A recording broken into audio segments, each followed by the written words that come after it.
Hello আসসালামু আলাইকুম, good morning সবাইকে। আজকে আবার চলে আসলাম রান্নার ভিডিও নিয়ে অনেক দিন পরে, কারণ আজকে অনেক দিন পরে আমার ম্যাডাম আসছে। ম্যাডাম একটু দেখাই, দেখান। আপনি একটু তাকান, আপনি কি সুস্থ হয়েছেন? আর কমে নাও, একটু নাও। হ্যাঁ এমনি কাটো। আমার ম্যাডামের সুস্থ মানে মনের খুশিতে মেহেন্দি লাগাইছে, আর আমি আবার অসুস্থ হয়ে পড়ছি। আজকে পটল ভাজা রান্না করব, মিষ্টি কুমড়া ভাজবো। পটল ভাজা রান্না করব না ভাজি করব, দেখি কি করি। আর এখানে ডাল রান্না হয়েছে, সকালবেলা ভাত হয়ে গেছে। আমি একটু শুয়েছিলাম কারণ শরীরটা ভালো লাগতেছিল না। রেখাই রান্না করছে ভাত আর ডাল, আর এখন আমার তরকারি রান্না করার পালা। কিরে রেখা, তোর পার মেহেদি তো ভালো লাগছে। সর্বনাশ, আমার দিক একটু লাগাইতে ইচ্ছা করে রে। সুন্দর লাগতেছে রেখারে, রেখারে ভালো লাগতেছে। তোর ডেকোরেট সেকেন্ড কি চুরি করে খাইছিস তুই?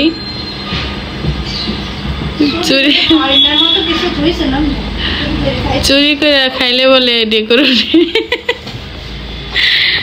আর এই যে আমার মিমি, দেখো তো আমার মিমিরে কেমন লাগতেছে। আমার মিমিটা মারা গেছে, আর ছবিটা আমি নিজের হাতে এঁকে রাখছি।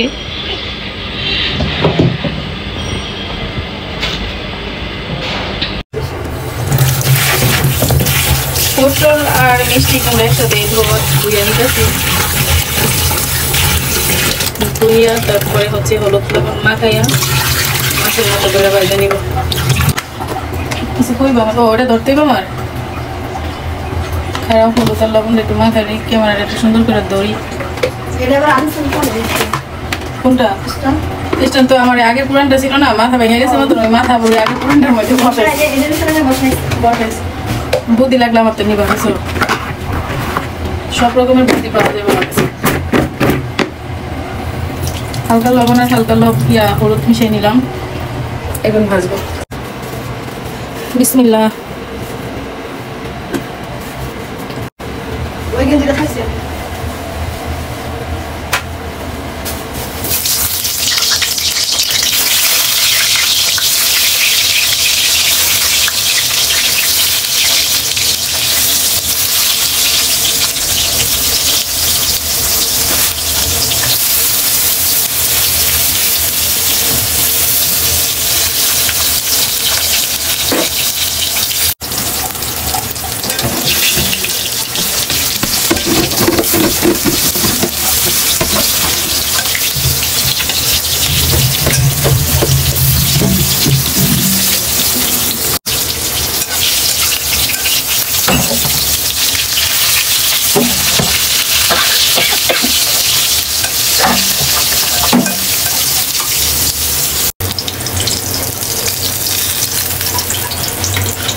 শুকাই গেলে কোনো কাজ হয় না। ওই যে আমি ওই দিন ছাদের মধ্যে দিয়েছি আলু তৈরি খাওয়া, তারপরে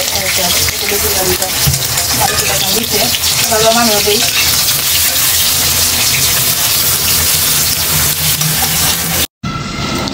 রান্না বান্না রেখে এখন আমাদের কাছে ছাদে যাবো। ছাদে গাছে পানি দেওয়ার জন্য, আর গাছ দেখা পানি আনো নাই, জলদি যাও। ছাদে উঠলে পুরা রেখা গো বাসা, তারপরে সব দেখা যায়, নিরীহ মাঠ দেখা যায়। কিন্তু তোমাদের মাঠ তুমি এত বড় মাথার মধ্যে কবে এলে আমাকে একটু লাগছে নিতাম আমাকে একটা প্লেট হইতো আমাকে গ্রামে এখন যদি লিফট বন্ধ হয়ে যায় তোরা কি করবি সিকিউর দিবি আমাদের আপারে দুলাইব দুলানোর করতে তারপর পাকের ঘরে বুয়া একদিকে লিফটের মধ্যে আটকে গেছে ওখানে অন্ধকার না লিফটের মধ্যে আটকে গেলে পুরো অন্ধকার হয়ে যায় না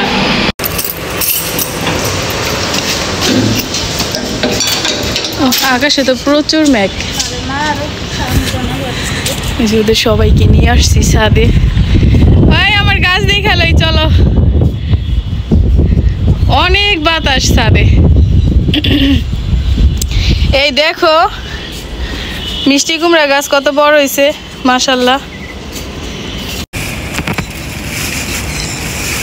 দে সম্পূল দে তো দেখা যায় না কি রে নদীতে এত পানি আইছে রেখা দেখ ওই বাবুবাজার ব্রিজের ওদিকে তাকায়া এটা নদী এ হয় আসলে পানি অনেক পানি আইছে স্রোত যে নদী দেখা যায় দেখো না তুমি হ্যাঁ এটা নদী এই গাছটাই বাঁচবো না মনে হয় আমার করলা গাছটা মানে পানিটা থাকে না তো ওটা ভাঙ্গা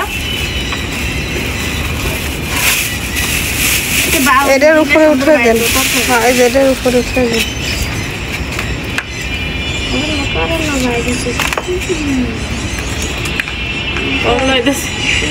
কপাল খুলে গেছে রে আমার বিসমিল্লাহ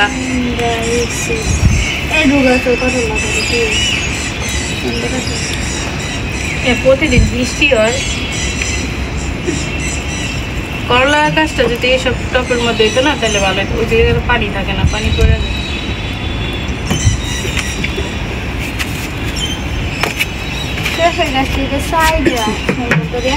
দেখ এই মিষ্টি কুমড়া গাছগুলো কি সুন্দর রয়েছে মাশাআল্লাহ গাছের যদি যত্ন এরকম নিতে পারতাম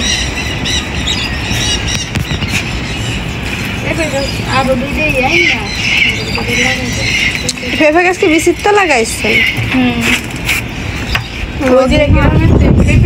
একবার একটা এটা কি গাছ টপে এটা ওই যে ওই কোনটা এরকম কি ফুল গাছ জানি জানি না কি গাছ ফালাই দেবো কি বাতাস দেখছস বাতাস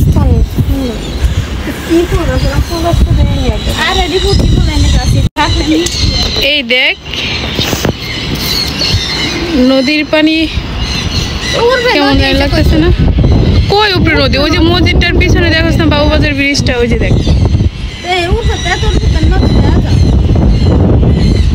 আরে শালা ময়লা বলে নদীতে নদী চিনাইতেছি অগ মানে ওরে নদী চিনানো হইতেছে নদী চিনে না কি ব্যাগ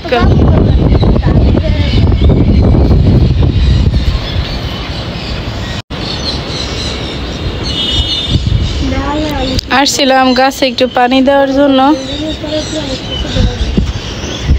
দেখি যদি হয় মিষ্টি কুমড়া যদি খাইতে পারি করলা যদি খাইতে করলা এটা করলা না এটা মনে উস্তা ছোট ছোট যে উস্তা গুলো হয় না ওইগুলা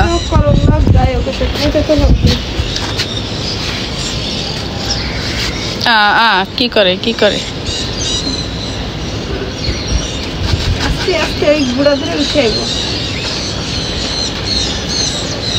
কি গাছ এনে ফালান যাইব না ফুটকি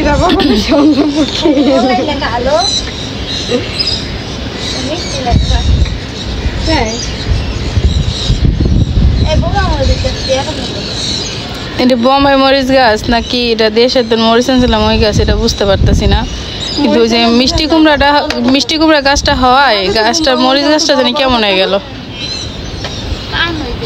দেখ কি সুন্দর বাগান করছে ছাদে ভাল লাগতেছে না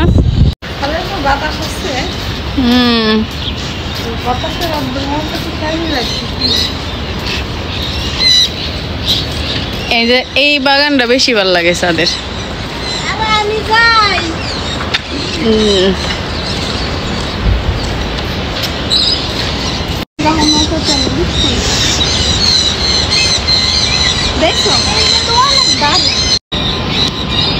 আমি ছাদে আসলে নদীটা ছবি করি ভিডিও করি কিন্তু ব্রিজ তো ওই সাইডে, এই সাইডে ব্রিজ দেখা যাবে কেন? এটা তো তোমার যে জিঞ্জিরা সাইড বলে।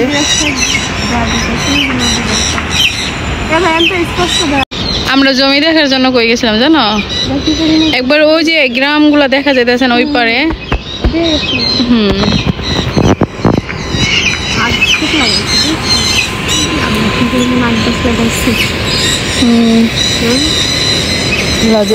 কাইটা নিয়ে যা পুরো রিসার্চ করে ফেলাইছে, দৃষ্টি আঘাত করে ফেলাইছে। এই জায়গাটা কি সুন্দর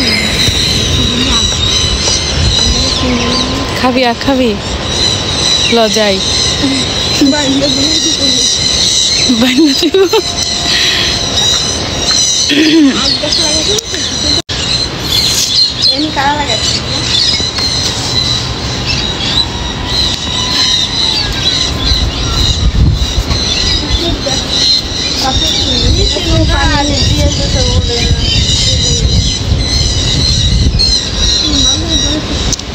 আর এই বাড়িটারে যে পাখি কেও মেও করতেই থাকে, কেচর মেচর করে সারাক্ষণ। দেখছো বাহিরের পাখিগুলা বলে।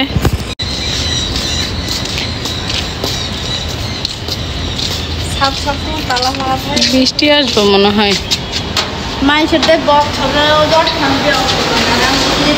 চলেন তালাটা মারেন।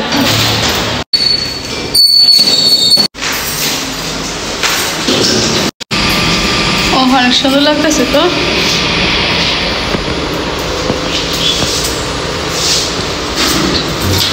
আবার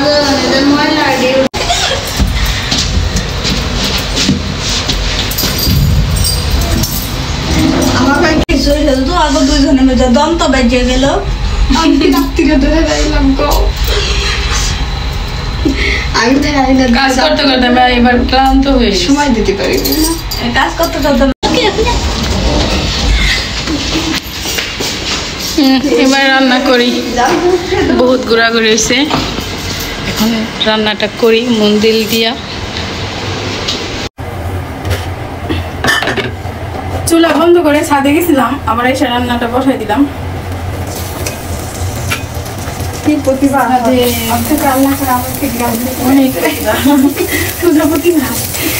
রান্না রেখে তারপরে কত জায়গায় যে যাই আমি অর্ধেক রান্নাটা রাখা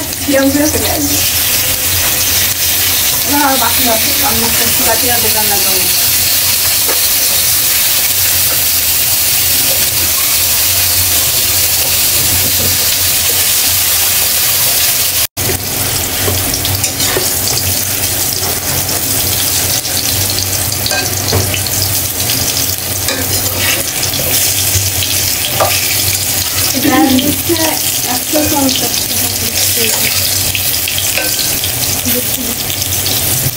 দিলাম 120 টাকা, টাকা দেবো দিতাম দিতে।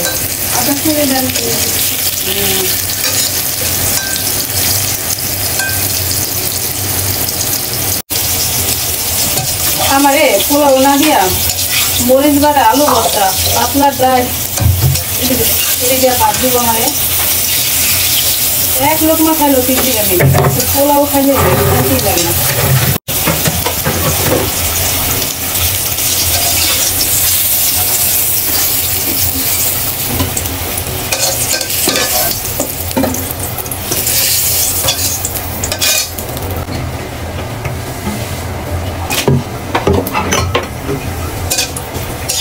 রসুন আছে কাটা,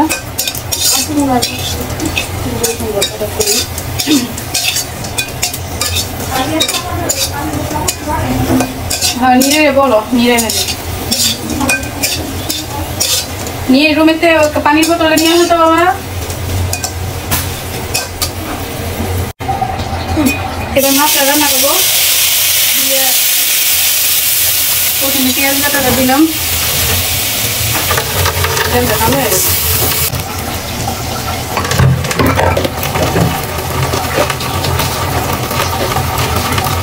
শুকনো মরিচ দিই নাই,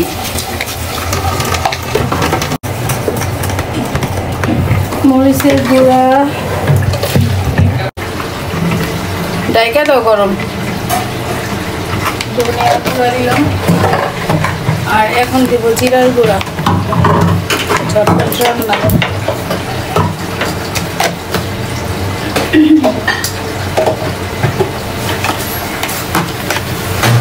তারপরে হচ্ছে লবণ,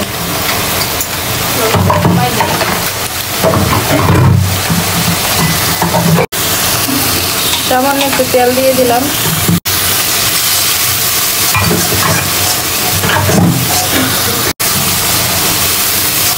ইলিশ মাছটা রান্না করব,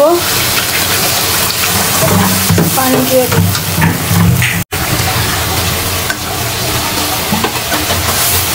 এখন আমি কিছু ভাজা পটল দিব আর কিছু খাওয়ার জন্য রেখে দিব। ভাজা পটল দিয়ে ইলিশ মাছটা রান্না করব। ইলিশ মাছ দিয়ে দিলাম।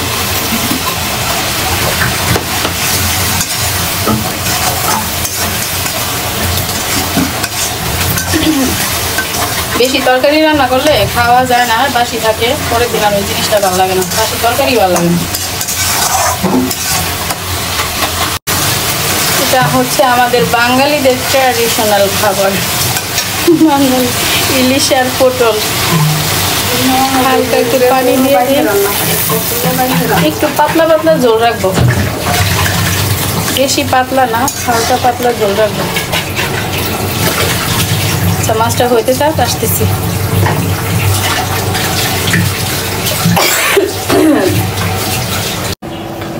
এটা হচ্ছে সুপারি গাছের খোল, ওইটা কাইটা তারপরে কাছানি বানাইছে। এটাতে কাঁচাইলে হাতটা জ্বলবে না, জ্বলবে না, জ্বলবে না। তুই নাম টেবিল উপরে।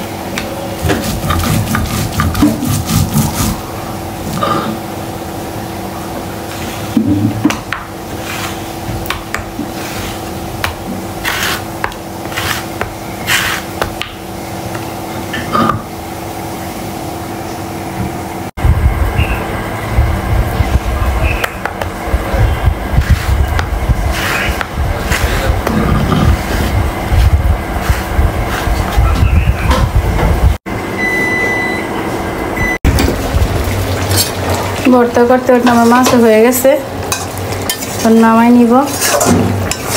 পেঁয়াজ বাইটা রান্না করলে বেশি সময় লাগে না রান্না করতে, মাখা মাখা একটা তরকারি হয়, ভালো লাগে অনেক, সেই সময় রান্না। এই যে পটল দিয়ে ইলিশ মাছের ঝোল, আর এই যে আমার ফেভারিট ভর্তা, মিষ্টি কুমড়া ভাজা, পটল ভাজা।